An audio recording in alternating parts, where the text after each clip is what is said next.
Hello friends, तो आज discuss करते हैं, चलते हैं टाइप्स ऑफ इन्वेंट्री की ओर। तो टाइप्स ऑफ इन्वेंट्री हो या टेक्निक्स हो, ठीक है, दोनों एक ही होता है, टाइप्स ऑफ इन्वेंट्री या टेक्निक्स। तो हम लोग सबसे पहले पढ़ते हैं टाइप्स ऑफ इन्वेंट्री में लिफो। जैसा कि आप देख रहे हैं, लिफो का लास्ट इन फर्स्ट आउट, इसका मतलब होता है using the LIFO method the warehouse put out the most recent batch of items to the customer first. Doing so prevents product from going bad when delivered to the market. Last in first out. LIFO का मतलब हो गया last in first out, मतलब आखिरी में जाता है और पहले निकलता है। इस मेथड का उपयोग करते हुए गोदाम में सबसे पहले ग्राहकों को वस्तु का नवीनतम बैच देता है। ऐसा करने से बाजार में पहुंचाए जाने पर उत्पादों को खराब होने से बचाया जा सकता है। इसका कहने का मतलब हो गया कि कोई इन्वेंट्री स्टोर है, वहाँ कोई बैच आता है सामान का तो पीछे जाता है, लेकिन उसी बैच को क्या है कस्टमर को दिया जाता है पहले। क्यों? तो ऐसा करने से होता है क्या है कि जो सामान है वो ख़राब होने से बचाया जा सकता है। इसमें बेसिकली कस्टमर को मोर सेटिस्फैक्शन के लिए किया जाता है, क्योंकि जो भी बैच पीछे गया है तो ऑब्वियसली वो क्या होगा, रिसेंटली मैन्युफैक्चर्ड होगा। वही बैच को हम निकाल के क्या करेंगे, कस्टमर को दे देंगे, तो कस्टमर को जो मिलेगा वो प्रोडक्ट क्या होगा, लेटेस्ट होगा। ठीक है, तो लिफो का मतलब हो गया लास्ट इन फर्स्ट आउट। यदि हम किसी गोदाम में लास्ट में ले जाते हैं तो पहले उसी को निकालेंगे। पहले जो बैच पड़ा हुआ है वो पड़ा हुआ है, लेकिन पहले जो पीछे जो बैच आया है उसको हम लोग क्या करते हैं, निकालते हैं। इससे कस्टमर को जो होता है उसको जो प्रोडक्ट मिलता है वो रिसेंट बैच का होता है। ठीक है, नेक्स्ट चलते हैं फीफो। फीफो का मतलब हो गया first in first out. FIFO method the first batch of merchandise that enters the warehouse must be the first to leave. The output of product that have seen stored the longest is prioritized. The first FIFO method ensure good stock rotation. It is the best solution for storing perishable products which has a short life cycle and requiring perfect stock rotation. Mainly food of medicines in which the expiration date is important. FIFO का मतलब क्या हो गया, first in first out. मतलब किसी store room में, किसी गोदाम में यदि कोई सामान का बैच पहले जाएगा तो पहले यदि कस्टमर को दिया जाएगा तो पहले जो बैच गया है उसी को दिया जाएगा। मतलब एक तरफ से हम पुराने बैच को पुराने बैच को निकालेंगे, नए बैच को स्टोर करेंगे। तो ये फीफो मेथड वही बोल रहा है, the output product that had been stored the longest is prioritize. तो पहले जो वेयर हाउस में गया है वो पहले क्या करेगा, निकलेगा। The output of product had been stored the longest is prioritize. इससे क्या होता है कि प्रोडक्ट को हम लंबे समय तक क्या कर सकते हैं, स्टोर कर सकते हैं, क्योंकि पहले जो बैच में गया था वो बैच निकल गया और पीछे जो बैच आएगा वो रिसेंटली मैन्युफैक्चर्ड डेट का होगा, तो वो स्टोर कर सकते हैं उसको हम लंबे समय तक। The FIFO method ensure good stock rotation. ये स्टॉक रोटेशन का मतलब सामान का रोटेशन का बहुत अच्छा मेथड है फीफो मेथड। ठीक है, और it is the best solution for storing perishable product which है short life cycle and requirement perfect stock rotation. मतलब जो कम समय तक चलता हो या जिस प्रोडक्ट का लाइफ साइकिल बहुत कम समय हो, उसको हम इस तरीके से बहुत अच्छे से तरीके से रोटेट करके हम प्रोडक्ट को क्या कर सकते हैं, स्टोर कर सकते हैं। मेनली ऐसे प्रोडक्ट में ज़्यादातर फूड आइटम्स आते हैं, मेडिसिन आते हैं, जिनकी एक्सपायरेशन डेट इज इम्पॉर्टेंट, जिनकी एक्सपायरेशन डेट क्या है, मायने रखती है। यदि एक्सपायरेशन डेट हो जाता है तो लोग क्या करते हैं, इस चीज़ को ना मेडिसिन को लेते हैं ना तो खाने वाले वस्तुओं को। तो फीफो मेथड क्या है, कोई भी स्टोर रूम में पहले जो जाएगा उसी को निकाला जाएगा, जो बाद में जाएगा उसको स्टोर किया जाएगा। और इसमें ऐसे हम स्टोर करते हैं तो क्या होता है कि लॉन्ग समय तक पहले वाला बैच को निकाले, पीछे गया जो जिसका एक टाइम पीरियड एक्सपायरेशन का होता है वो लंबे समय तक रहेगा। तो स्टॉक का रोटेशन भी क्या होता है, बहुत अच्छे से होता है। और ऐसे में शॉर्ट लाइफ साइकिल प्रोडक्ट क्या होते हैं, उन्हीं को स्टोर कर सकते हैं। तो मेनली फूड और मेडिसिन इस टाइप के फीफो मेथड के अंदर आते हैं। तो आपने अभी तक पढ़ लिया लिफो और फीफो। थर्ड पढ़ते हैं एबीसी। एबीसी एनालिसिस क्या है। ABC analysis is a vital inventory control method that categorizes inventory into three different classes based on their importance. ABC analysis एक बहुत महत्वपूर्ण मेथड है जो इन्वेंट्री का जो 3 क्लासेस में डिवाइड करता है, वो डिपेंड करता है उसके इम्पोर्टेंस पे। यहाँ जो ABC एनालिसिस है ये एक बहुत ही इम्पोर्टेंट और महत्वपूर्ण इन्वेंट्री कंट्रोल मेथड है जो कैटेगरी में डिवाइड करके हम क्या करते हैं उसको स्टोर करते हैं। तो often refer to as Pareto principle. Pareto principle है उसके हिसाब से this method identified that 80% of a company profit typically come from 20% of its products. Generally किसी कंपनी का 80% का जो फ़ायदा है वो 20% प्रोडक्ट से ही होता है। इनके कहने का मतलब किनका, पेरेटो प्रिंसिपल के हिसाब से। ठीक है, तो इसको आगे देखते हैं, आगे चलते हैं। तो ABC analysis method recognize this portion and apply to inventory management to optimize resource allocation. अब देखिए होता क्या है बेसिकली, ABC एनालिसिस एक मेथड है जो प्रोपोर्शन के हिसाब से आपको इन्वेंट्री मैनेजमेंट अप्लाई किया गया है, जिससे हम किसी भी रिसोर्स का एलोकेशन क्या कर सकते हैं, ज़्यादा से ज़्यादा यूज़ कर सकते हैं। The ABC classification system is strategic approach to inventory management. एक स्ट्रैटेजी अप्रोच है इन्वेंट्री मैनेजमेंट का जो ये क्लासीफाई करता है। Category A, the A category contains high priority items that often account for 15-20% of the inventory but generate 70 to 80% of revenue। ए में उस category को हाई प्रायोरिटी को रखा गया है जिसमें 15 से 20% तक का इन्वेंट्री यूज होता है, लेकिन वो जनरेट करते हैं कितने, 70 to 80% रेवेन्यू। ठीक है, कहने का मतलब इसमें हाई प्रायोरिटी का वस्तुओं को रखा गया है जिसमें 70 से 80% का रेवेन्यू होता है, लेकिन वो इन्वेंट्री में कितने परसेंट यूज़ करते हैं, 15 से 20%। मतलब उनको जगह 15 से 20% ही यूज़ किया जाता है इन्वेंट्री में रखने में, लेकिन वो सबसे ज़्यादा रेवेन्यू देते हैं कितने, 70 to 80%। हम आगे चलते हैं। B category represent a balance typically accounting for 30% of the inventory and 15 to 20% of the revenue. वैसे जो इन्वेंट्री का स्टोर जो गोदाम होता है उसका 30% का स्पेस यूज़ करते हैं, लेकिन उनका रेवेन्यू क्या है, 15 से 20% तक का रेवेन्यू होता है।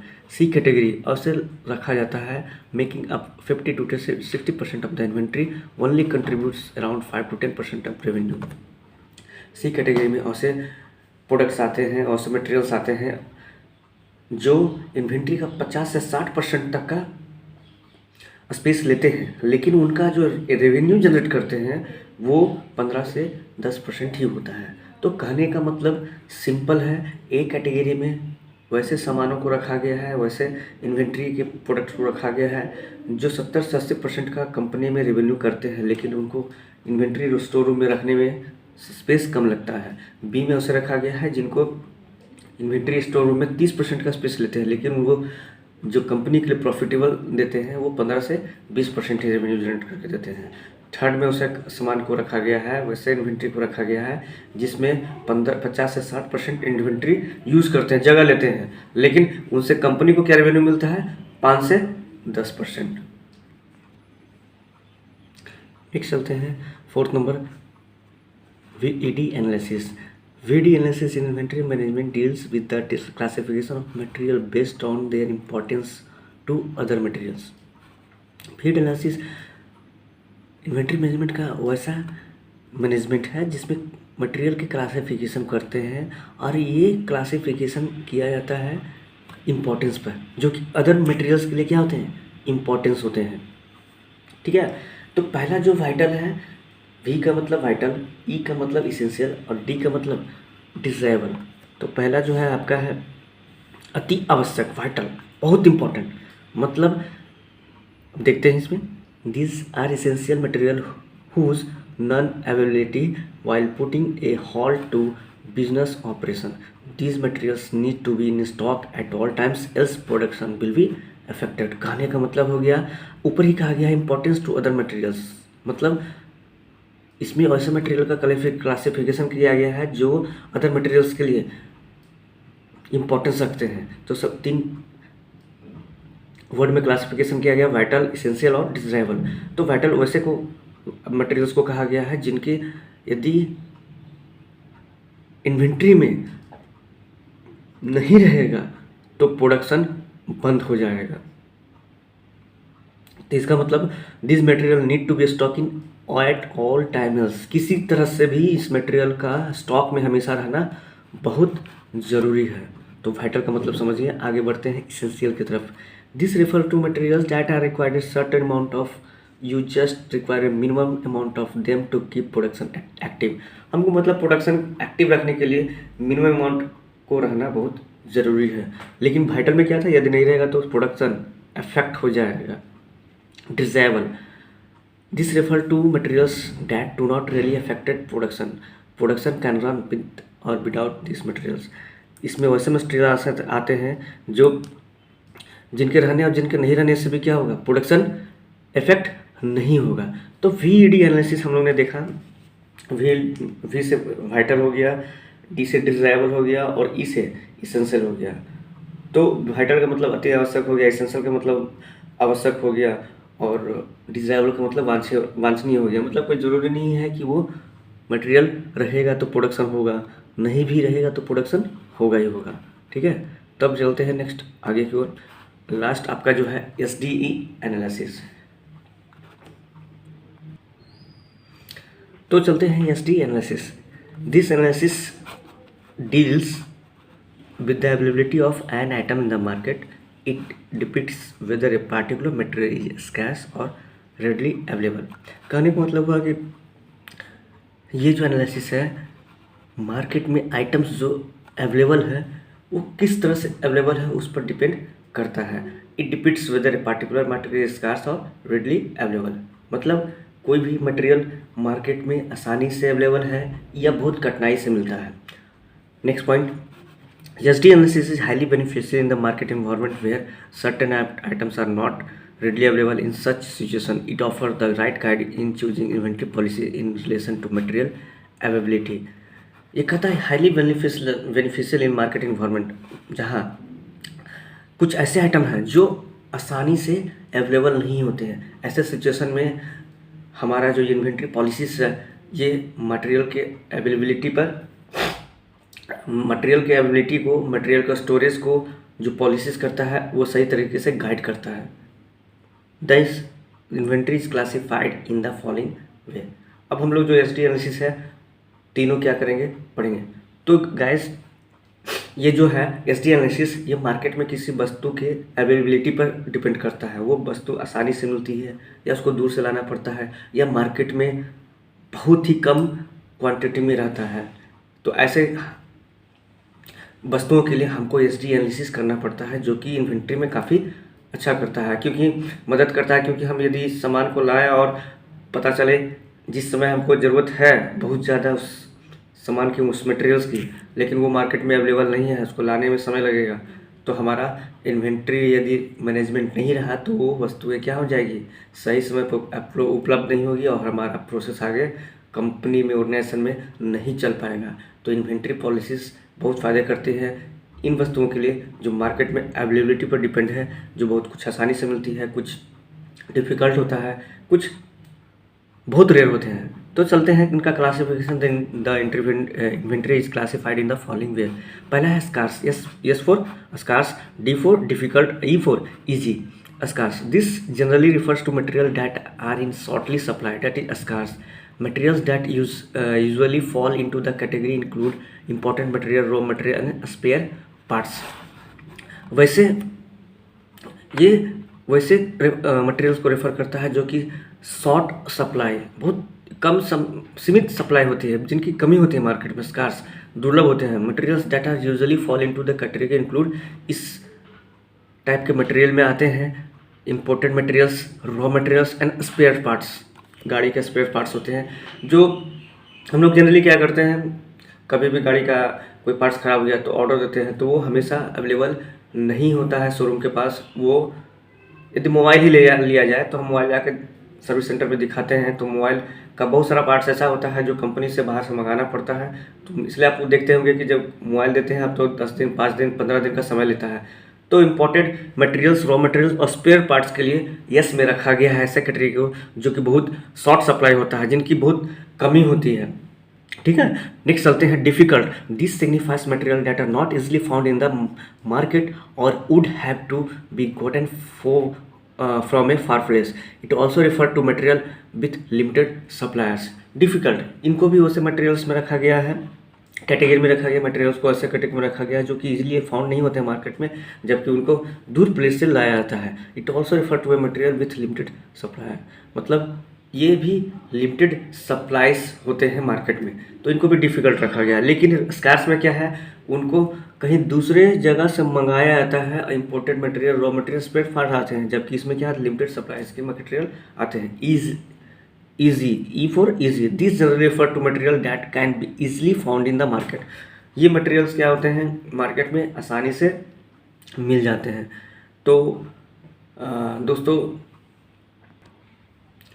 तो ये हमारा रहा टाइप्स ऑफ इन्वेंट्री कंट्रोल। ठीक है, तो नेक्स्ट वीडियो में इसके आगे और आएगा, बहुत सारा वीडियो आएगा इन्वेंट्री से रिलेटेड, डिजास्टर मैनेजमेंट से रिलेटेड। तो मैनेजमेंट हो, बीबीए हो, बैचलर ऑफ हॉस्पिटल मैनेजमेंट हो, एमबीए हो, इन सब कोर्सों से रिलेटेड बहुत सारा वीडियो आएगा। तो यदि हमारे चैनल में नए हैं तो सब्सक्राइब और लाइक ज़रूर करें। यदि पुराने हैं तो अपने फ्रेंड को शेयर ज़रूर करें। धन्यवाद।